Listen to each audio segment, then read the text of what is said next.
Мы уже примерно месяц не делали экономических обзоров. Просто потому, что не было каких-то прям значимых перемен. Все, о чем мы говорили в начале мая, о бюджетном дефиците, о резком увеличении заимствований, о депозитах граждан как единственном источнике денег в стране, все это актуально. С другой стороны, происходят всякие внешние события, и всегда интересно, как они будут влиять на то, что мы видим. Меняют ли они что-то? Усугубляют ли ситуацию или, наоборот, спасают российское государство? Для начала обсудим цены на нефть. Цены на нефть – это не все равно, что цены на биткоин или на лабубу.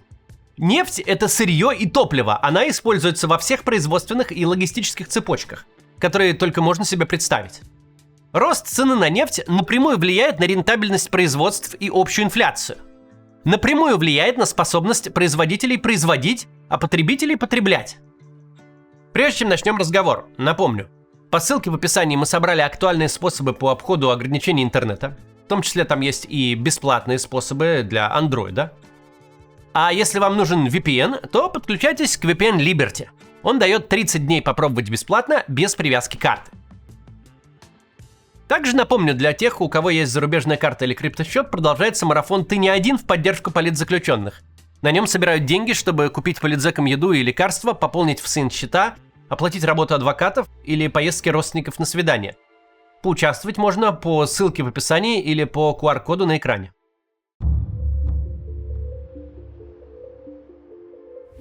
Могут ли высокие цены на нефть спасти российский бюджет? Сверхвысокие цены на нефть будут обогащать экспортеров очень недолго и быстро приведут к сокращению потребления, вызванного мировой рецессией. Люди будут меньше использовать автомобили, меньше летать на самолетах, меньше покупать товаров и потреблять услуг.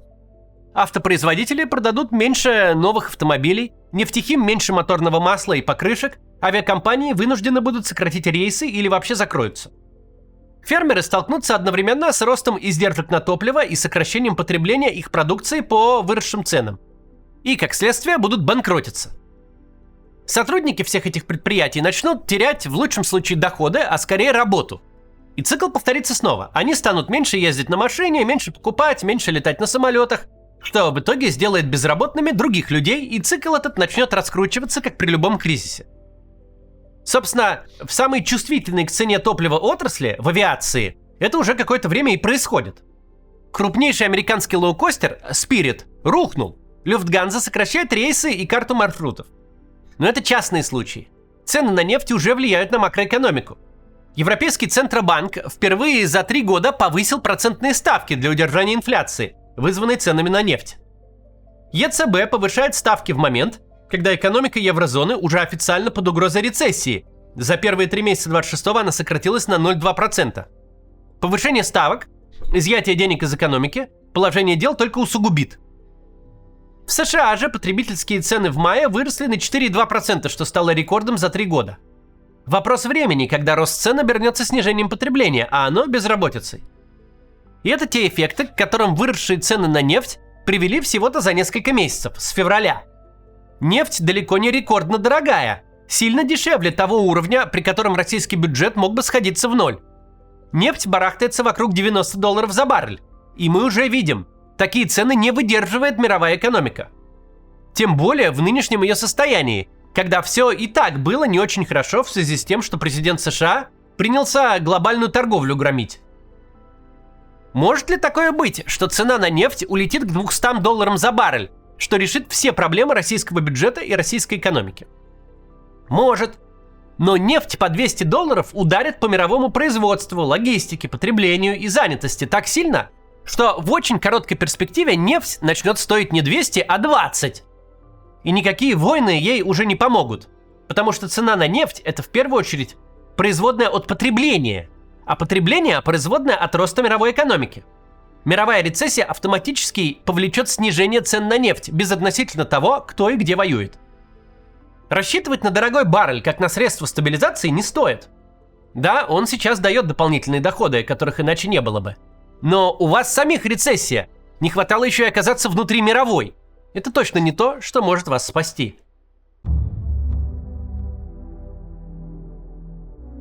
Второй вопрос. А насколько действия ВСУ по разрушению нефтяных предприятий и блокаде Крыма являются важным экономическим фактором? Очевидно, что для Крыма этот фактор более чем важный. Если ситуация с топливом не исправится в обозримой перспективе, то там все не ограничится дефицитом бензина. Там не будет еды в магазинах, лекарств в аптеках, общественный транспорт перестанет ходить, скорой помощи приезжать. Уже не будет рассуждений в духе «что там с курортным сезоном?», «как там дела с экономикой?». В Крыму начнется гуманитарная катастрофа. Люди будут вынуждены оттуда уезжать, а оставшихся придется поддерживать гуманитарными конвоями. С точки зрения экономики, удары по нефтепереработке наносят вполне ощутимый и видимый в цифрах ущерб. Росстат не публикует данные по добыче нефти с 2023 года. С момента, когда официальную статистику стали массово закрывать, чтобы враги не прознали, как у нас все хорошо и не завидовали. Но есть доклад о промышленном производстве в январе-апреле. Из него следует, отрасль нефтепереработки снизилась в апреле 26-го на 9,2%, как к апрелю 25-го, и стала лидером падения среди промышленных отраслей. По данным же Блумберга, в мае переработка упала еще на 2,3% по сравнению с апрелем, а всего с начала года снизилась на 14,4%. Это звучит серьезно. Еще более серьезно выглядит снижение добычи. По данным Международного энергетического агентства, Россия в апреле этого года добывала 8,83 миллиона баррелей в сутки, что на 460 тысяч баррелей меньше, чем год назад. Страна-экспортер нефти в момент максимально высоких цен сокращает добычу.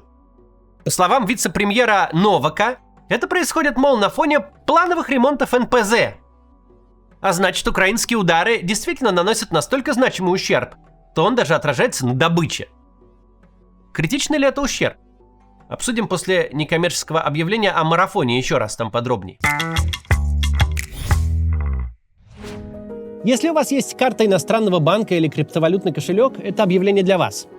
Каждый год в этот день, 12 июня, независимые медиа и оппозиционные политики организуют марафон «Ты не один» в поддержку политических заключенных.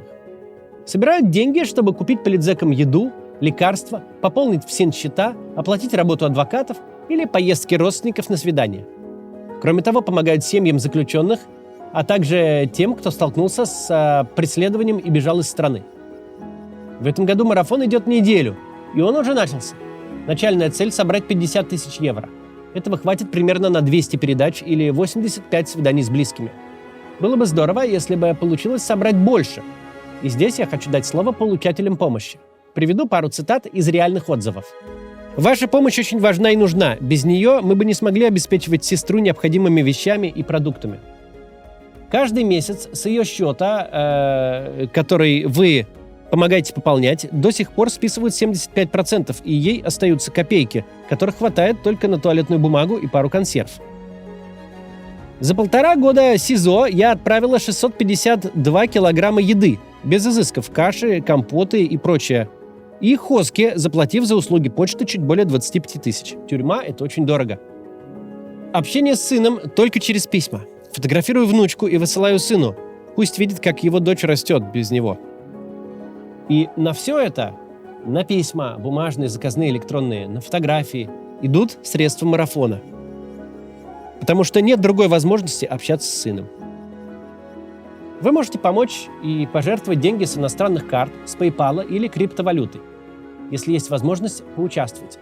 Можно также подписаться на регулярные пожертвования. Так вы поможете большему числу политзаключенных и их семьям. Ссылка в описании или пользуйтесь вот этим QR-кодом. Надеюсь, вы сможете поучаствовать в этом марафоне, это важно. Продолжим. Можно ли считать снижение добычи в рамках 10% критичным, при том, что цена на нефть, исходя из которой рассчитывается налог на добычу полезных ископаемых, сейчас минимум на треть выше заложенных в бюджет $59? На доходы федерального бюджета атаки по нефтянке, конечно же, влияют, но не так сильно. Главный эффект в другом. Такие атаки имеют накопительный эффект. Проблемы начинают расти, как снежный ком. Для начала надо понимать, что на рынке топлива в России нет свободного ценообразования. Цены на топливо регулируются через механизмы нефтяного демпфера и обратного акциза. Федеральный бюджет выплачивает нефтяным компаниям деньги, чтобы удерживать рост цен на топливо в заданных рамках. Обратный акциз – это механизм прямого субсидирования нефтепереработки. Топливо – подакцизный товар, как алкоголь и сигареты. То есть государство взимает плату с каждой произведенной тонны горючего. Но дальше включается механизм нефтяного демпфера. Если мировые цены на нефть выше целевых показателей, то государство возвращает часть акциза нефтяникам за топливо, поставленное на внутренний рынок, чтобы стимулировать продажи топлива внутри, вместо экспорта сырой нефти по возросшим ценам. Если мировые цены ниже целевых показателей, то наоборот, уже НПЗ возвращают бюджету часть денег. Этот механизм, вместе с вводимыми запретами на экспорт готового топлива, позволяет удерживать цены на заправках достаточно стабильными, вне зависимости от мировых цен на нефть. Чем выгоднее НПЗ зарабатывать на внутреннем рынке, тем больше государство снимает с них денег и цены не падают. Чем выгоднее экспортировать, тем больше государство дает им денег, то есть субсидирует внутренние продажи, и цены сильно не растут. Сам механизм очень сложный, но вкратце звучит он именно так. Почему бы просто не приказать командирским голосом нефтяным компаниям держать цены, вместо того, чтобы их субсидировать вот этими всеми либеральными рыночными методами? А потому что разницы на самом деле особо нет. Государство потеряет деньги либо в форме субсидий, либо в форме сокращения налогов от несущих убытки нефтяников. Чем больше Украина выносит мощностей переработки и хранения, тем выше издержки нефтяных компаний на переработку и логистику. Тем больше приходится датировать цены на топливо. Только в апреле-мае нефтяники получили по демпферу из федерального бюджета больше 400 миллиардов рублей. Это почти половина от всего, что они получили за 2025 год целиком.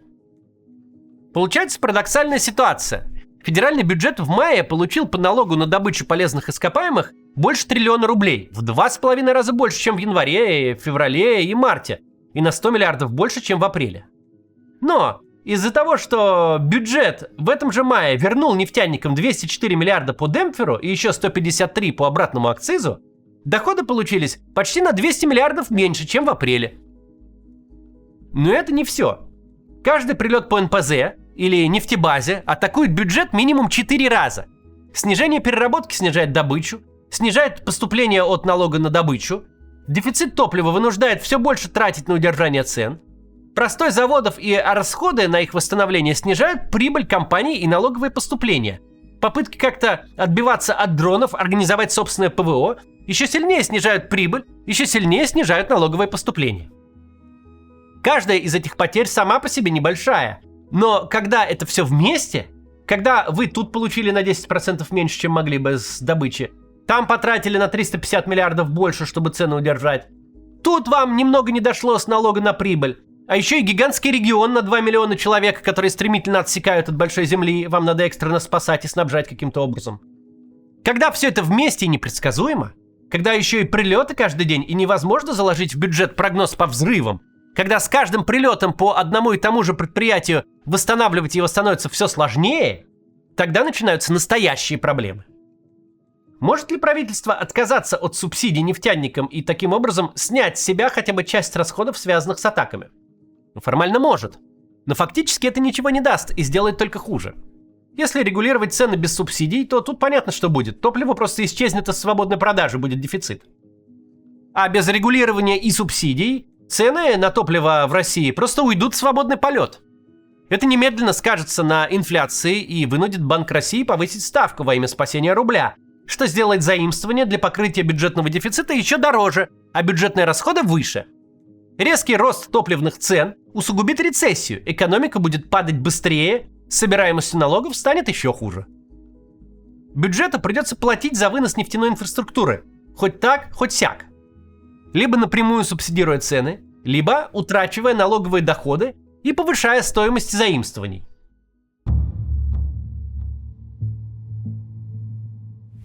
Как эти проблемы отражаются на бюджетных цифрах?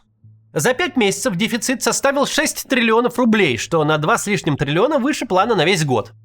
За счет повышения налоговой нагрузки на экономику прирост дефицита в мае снизился до 133 миллиардов, но даже и близко не исчез. При росте нефтяных цен, при свирепом выжимании денег из экономики, бюджет все равно копит дефицит. С начала года правительство выпустило ОФЗ, облигации федерального займа, на 3 миллиона 130 миллиардов рублей, из которых в результате того, что облигации продаются с дисконтом, реально в бюджет поступило 2 триллиона 750 миллиардов. Средняя ставка, по которой правительство одалживает деньги, около 15%. И только за минувшие 10 дней июня под эту ставку правительство одолжило еще 140 миллиардов рублей.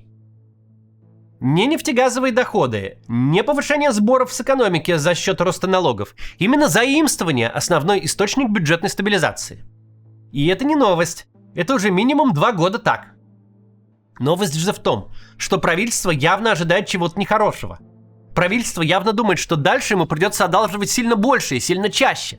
И оно пришло в Госдуму с революционным даже по меркам эпохи предложением. Отныне потолок государственного долга можно менять без изменения федерального закона. Проще говоря, правительство теперь не связано даже формальной процедурой парламентского одобрения, которая даже при полном контроле над парламентом занимает время.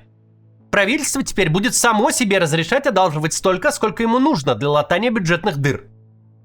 Правительство не ожидает, что ситуация с доходами улучшится, что бюджет получится сбалансировать. Совсем наоборот, оно ожидает, что чем дальше, тем больше придется одалживать в аварийном режиме. Предложение Госдума приняла в 3 чтениях за 1 день. Такого рода действия и есть лучший экономический прогноз. Не надо фантазировать, как будет развиваться ситуация, если само правительство создает для себя механизм бесконтрольных заимствований. И делает это не просто так. Оно понимает, что без таких заимствований не сможет исполнять бюджетные обязательства. Оно знает, что не стоит рассчитывать на какое-то чудо, на окончание войны, которое позволит сократить расходы, на рост нефтяных цен, на то, что экономика как-то сама собой оживится и возникнут дополнительные налоговые доходы. Как и заявляла Эльвира Набиуллина, депозиты граждан в банках – это единственный источник денег в стране. Правительство сняло с себя последние бюрократические ограничения, чтобы деньги эти изымать через облигации. Правительство давно живет в кредит. Теперь сняло со своего кредита последние лимиты. Сейчас вопрос стоит уже не о стабилизации экономики или бюджета, не о ценах на нефть. Теперь вопрос в том, как долго еще правительство протянет обслуживание своих долгов и в какой форме расскажет гражданам, что расплатиться не сможет и платить за это придется им. Все остальные факторы, от роста нефти до прилета дронов, этот процесс могут лишь ускорить или замедлить, но не отменить. До завтра.